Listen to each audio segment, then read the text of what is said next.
How's it going, peeps? Welcome back to Viva La Coin. I am Joe. I will be your host for today's episode, and we're going to jump into a series of different topics today just to start rounding up some of the price news that has come out over the past couple of days, talk about the little dip that occurred earlier in the week, what we're looking at going into this weekend and the rest of April, a couple things some of our other nations of this planet are doing, such as China and their new digital yuan that they just rolled out, what that means for us in the US dollar in general, and a good way to look at what might be going on behind the scenes in these fabricated, manipulated dips. Who is buying and why are they buying? All of these things are important, and if you want to skip around through the video, I haven't gotten to the point where I'm good enough to put timestamps in, but I'm going to talk about some of the pricing news first, and then I'm going to go into the news about China and their digital yuan and what that means for the US dollar in the long term, as well as some of the people applying for ETFs and what that means for the price of Bitcoin. If you have any questions, concerns, comments, leave them down below. And also, if you see someone else respond, I saw there was a bot comment in one of my last videos. Some guy was like this long paragraph about, hey, I didn't know what I was doing in Bitcoin until this one random fucking person reached out to me and now I'm a millionaire. It's a scam.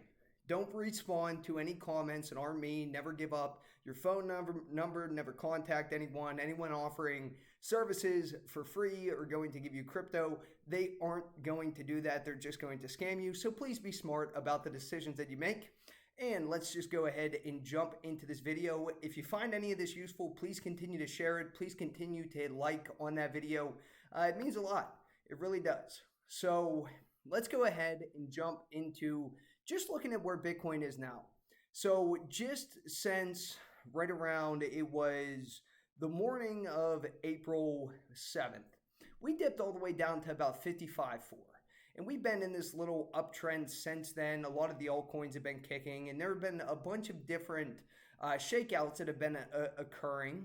And we had almost $2 billion that were liquidated in that dump that occurred. Now, I assume that most of you aren't leverage trading, and we're just here to learn our basic knowledge about cryptocurrency. However, when it comes down to it, if you ever do go in to try and trade these markets, be very, very cautious about leverage trading, because it doesn't matter how good your technical analysis is. If the market is manipulated and they dump it down specifically to wipe people off the board, you will be liquidated and lose a bunch of money. Please, please avoid doing that. Be smart. But let's just jump in to look at where the market is right now. So in my last video, I mentioned that we did cross that $2 trillion mark, and right now we're still hovering right around that. We're at $1,987,000,000 at the moment. We did break above 2 trillion again this morning in that uptrend, and Bitcoin's gaining a little bit of additional strength. Now, as it dumps over and over again, there is buying going on behind the scenes, mostly over the counter in large sums. What I mean by an over-the-counter purchase, that's when a large institution would approach an exchange like Coinbase and buy a large amount of cryptocurrency behind the scenes, so it isn't really reflecting in the price, or sometimes they'll buy it in microtransactions to not affect it because they want to buy cheap.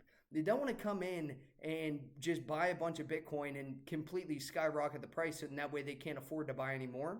So they are much more cautious about how they go about buying. And if they can shake you and me out of the market simultaneously, then they're going to do it. Now, I'm not going to mention again XRP. We know they're up. A couple other coins popped a little bit, but the one that's really stealing the show right now is Binance Coin. So Binance Coin right now is sitting at $445.40. That is an amazing, amazing run for them so far. They were just at $40 about 2 months ago, and they have continued to sprint upwards to catch Ethereum. Now, remember, Binance Coin right now is the third largest cryptocurrency in the world. They have their ecosystem, just like Ethereum has the Ethereum network. Well, Binance Coin has the Binance Smart Chain. And as more and more projects migrate over to them and they expand this network, they are going to continue to come up closer onto the heels of Ethereum. And right now, they are sitting at a market cap of close to $70 billion. That is over, 1/4 of the way to catching Ethereum at this point. They are pushing as hard as they can to get there. And with Ethereum's congestion issues and with Project Optimism and those rollouts being pushed out further for Ethereum, Binance Coin is going to continue to try and capitalize on this. And all of the other coins are going to continue to follow, if not Ethereum, Binance Coin as this altcoin season continues. Now, a couple things that are driving this. One, I keep pointing out this chart, and it's the total value locked in the Binance Smart Chain ecosystem. We are now up to $24.3 billion. And I believe in the last video I put out 2-3 days ago, it was just about to hit 23 billion. So they're adding significant sums of money to their smart chain every single day, and people are going to continue to flock there.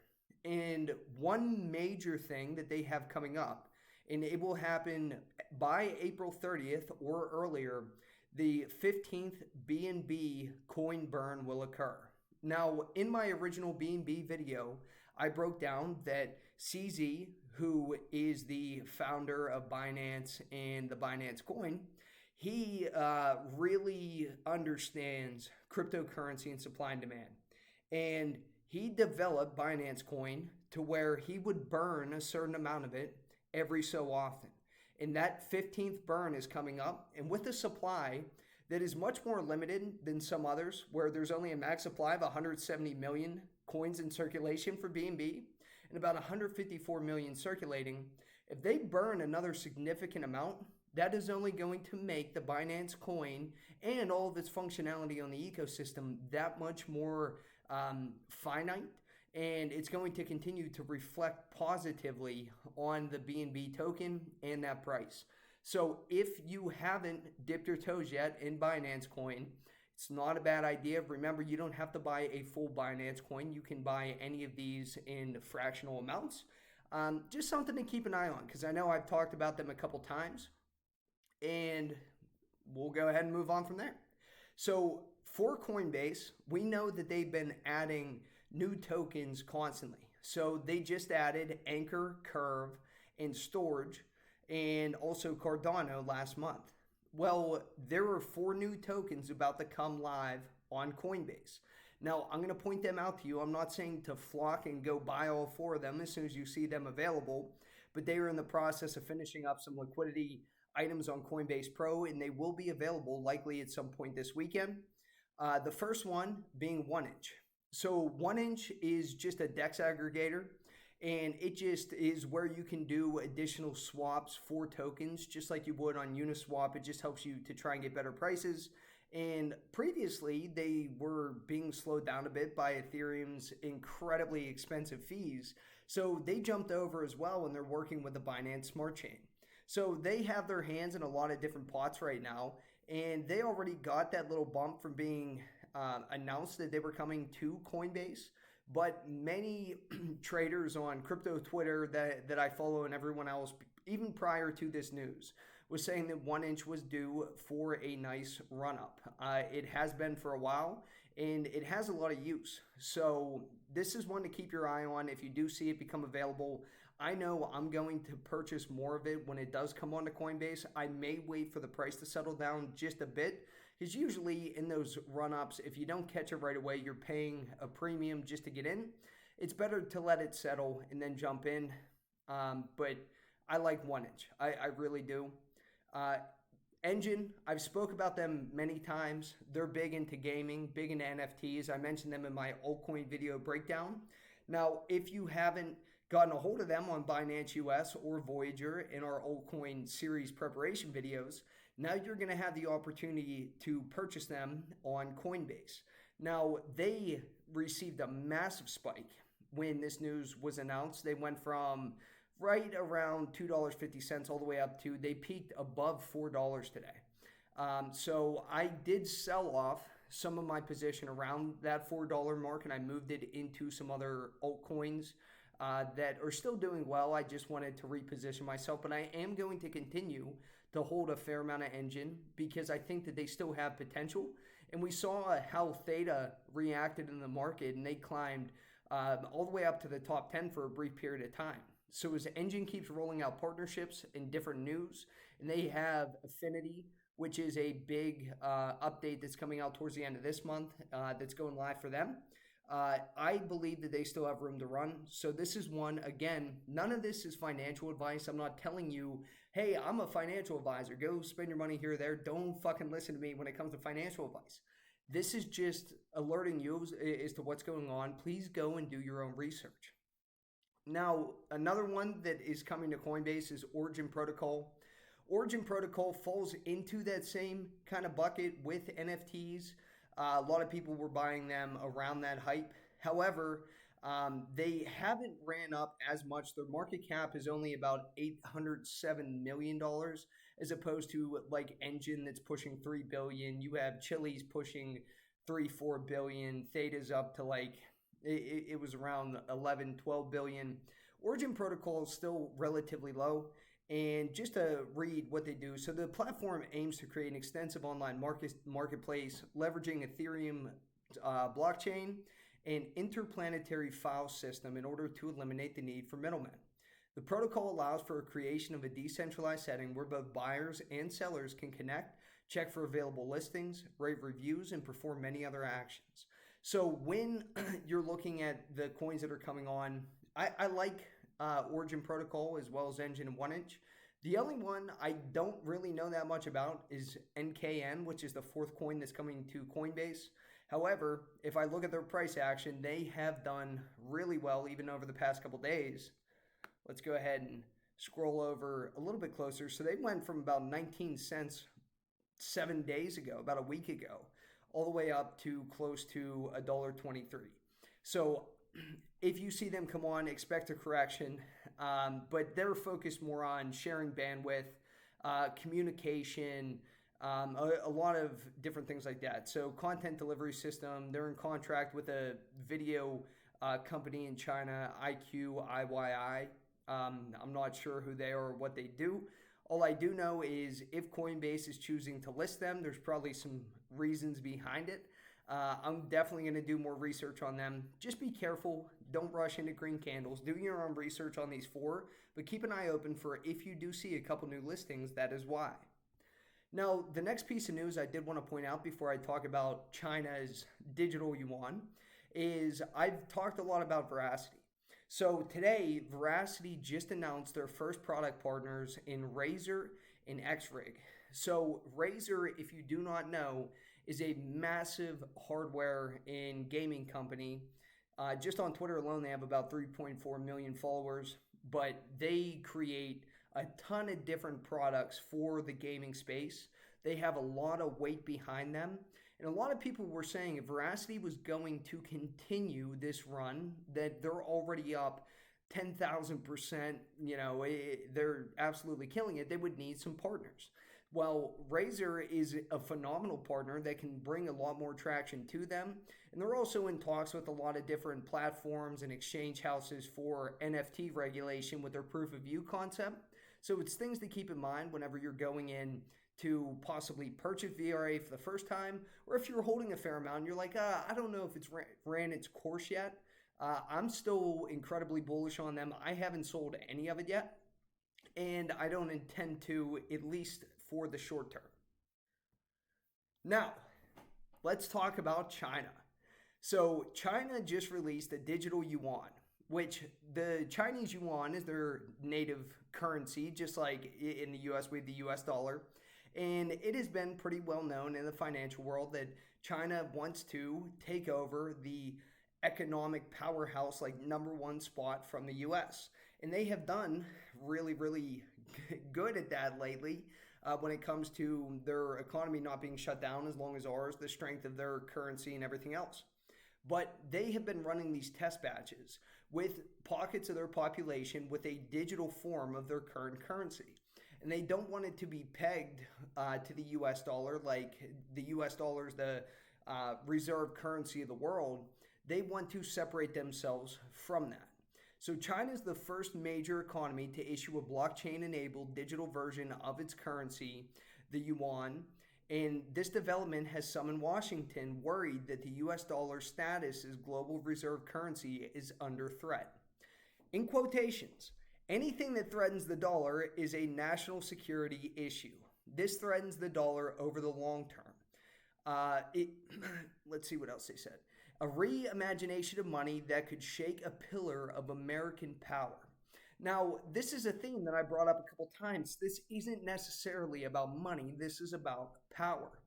Who is in control, right? So when we talk about having the US dollar being threatened by a digital version of the Chinese Yuan, we got to think about, well, what's going on with the US dollar?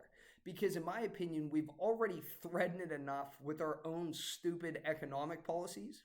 And if we look at a chart basically showing the M1 money stock, which is just the amount of money that is printed and available, this is so stupid. Let's go ahead and scroll over. This chart starts in 1980, and you can see it was just discontinued in February, and I'll pull up the new one in a second. But let's scroll over just to the last 10 years, right after the last economic crisis. So we have printed and printed and printed and printed and printed and printed. And then you see the coronavirus hit, bam. We just shot that through the fucking roof. And all that additional money inflow is going to drive inflation, and it's going to devalue the dollar. Now, people may say, well, it's needed to push economic recovery, right? Because when people have money, they spend it in the economy, and then we can get all the gears turning again. Well, okay. And I mean, we can look at the updated chart. It's just a steeper upward line there of just money printing, which again, it's not necessarily money, it's debt. We will have to repay this. But let's look at the counterbalance. So let's look at the velocity of that money. Now, the velocity of money is the frequency at which one unit of currency is used to purchase something domestically, whether it's produce goods, services within a given time period. So, are we using that money more or less? Here, you tell me which way that chart is going. It looks to me like we are using it less, because when people get money right now, whether it's in their stimulus checks or otherwise, we are so in debt in this country, and we are so desperate and broke across the board, minus the top couple percent. That money is going straight into paying debt, which destroys an economy because we're not spending it on goods and services, or it's being invested in Bitcoin and the stock market and everywhere else. But we're not driving any sort of economical engine to get everything moving again. Now we just have all this extra money that isn't moving around. It's either sitting in savings, sitting in investments, or being spent on debt. So none of those things bode very well, not only for the US dollar, but for every other country that is tethered to it. Now, you look at this whole big picture again, and any of my friends or people I know in traditional finance, they say, well, that's okay. We'll just keep printing. It's a debt-based system, but it's a strong system. We'll just keep printing, and we'll just keep rewrapping it over and over again, and we'll just kick that can. Okay, well, that's all well and good until you have an off-ramp from fiat currency, and that's what cryptocurrency is. So now that there is an off-ramp of this fiat garbage, this debt-based system, and we're not building up any sort of economical productivity, and we're not spending that money, that is a bad situation to be in. So I'm going to keep pointing that out, because when you want to understand why the governments and everyone else may want to rush to get these ETFs in place for Bitcoin, they may all be purchasing Bitcoin behind the scenes, or panicking, or maybe not telling the truth on what's going on. There's a reason for it. Now, just to look at like another smaller country. So this just came out that Ukraine, not a top 5 world power, but still a decent sized country. But Ukraine civil servants report owning $2.6 billion worth of Bitcoin. So a Ukrainian government data report indicates that public officials have declared owning between them 46,351 Bitcoin. Holy shit, that's between 652 people. 652 individual people in the Ukraine Civil Department own 46,351 Bitcoin. So you tell me, of every other major government that understands what's going on, all of China's Bitcoin mining facilities, all of South Korea and Singapore and Europe and Canada and their ETFs in Mexico, people all over the place up top are purchasing Bitcoin. Fidelity, Morgan Stanley, all of those people are applying for ETFs to give their millionaire and billionaire clients exposure to Bitcoin. And then you start looking at those dips that were taking place in Bitcoin when the strength is so high and we should be pushing much higher. Why are those dips occurring? And then you correlate that to the fact that every time there's a dip, you have these massive behind the scenes over the counter deals going out to big institutions, big whale investors, people behind the scenes. Well, everyone's coming out with reports that we hit the top of the Bitcoin cycle, Bitcoin's done, it's not going anywhere. They're buying more. Every time it dumps, it liquidates the retail investors that are over leveraged. It shakes out weak hands or new people to the space, and they are buying more. The civil servants own it. Grayscale is pivoting, trying to turn their trust into a full-on crypto ETF. You have Morgan Stanley, Fidelity, BlackRock, Guggenheim, JP Morgan. Everyone else is purchasing it, participating in it. BNY Mellon is on board. Visa just paired up with the Ethereum network and Crypto.com to settle payments in fucking stable coins. Pay attention to what is happening and why it's happening. There is a reason why these things are happening. And when it comes down to it, they are not going to stop this ship for you to get on it. They will slow it down for them to stabilize themselves. But then if you miss the boat, then you can catch up later on. In the meantime, here's $30 trillion in debt that you can help to start to pay off. We'll increase your taxes. You'll face inflation. Hopefully not hyperinflation, but we have no idea on what we're talking about or how we're going to curb that, because the bond yields are still rising, interest rates are at zero. Where are you going to get the leverage to do that aside from continue to print money? It's all very interesting. And I am not a financial advisor. I am not a government official. I am not a wizard, nor an oracle, nor can I see into the fucking future. But what I can tell you is that I want to look out for myself and everyone else when it comes to this, because they are not going to put out an in-depth pamphlet and make sure that we take care of ourselves. So if you did find any of this information, both from the pricing side, some of the events coming up, some of the news that came out over Veracity or Binance Coin or the new Coinbase listings useful, or you just like talking about normal finance and some of that other stuff is a little bit interesting to you, or maybe you have a comment on top of it, leave it down below. I'd love to hear from you. Again, I'm going to put down below my Telegram group, which again, it's like 10 people. It's not paid. I'm not giving away like secret trading courses or anything like that. Just join in. It's a nice place to even get updates or to ask questions, have a conversation. I'm going to post my Twitter down below. Please share this video, leave a like on it. And I appreciate you guys. I'm honored that you come back and you watch me just rant a little bit and talk a little bit about crypto. And I hope I can continue to bring you value. Aside from that, thank you for joining me on this episode of Viva La Coin. And I will catch you guys next time.